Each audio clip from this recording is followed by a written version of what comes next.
Morning Mysuru. ಬೆಳ್ಳಂಬೆಳಗ್ಗೆ ಮಂಚಿನ ಹನಿ ಕವಿದು ಸೂರ್ಯನ ಕಿರಣಗಳ ಆಗಮನವಾಗುತ್ತಿದೆ. ನಾನು ಸಿನಿಮಾದಂತೆ ಅರಮನೆ ನಗರಿಯಲ್ಲಿ ನಾವೀಗೊಂದು ಹಾಡನ್ನ ಕೇಳ್ಕೊಂಡು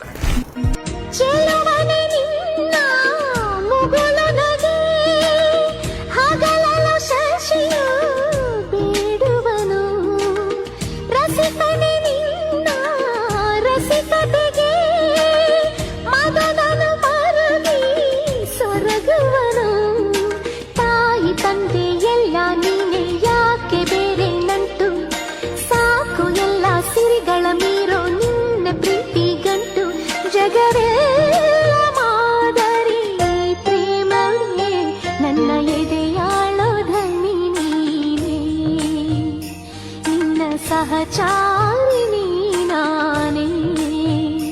ತುಂತುರು ಅಲ್ಲಿ ನೀರ ಹಾಡು ಕಂಪನ ಇಲ್ಲ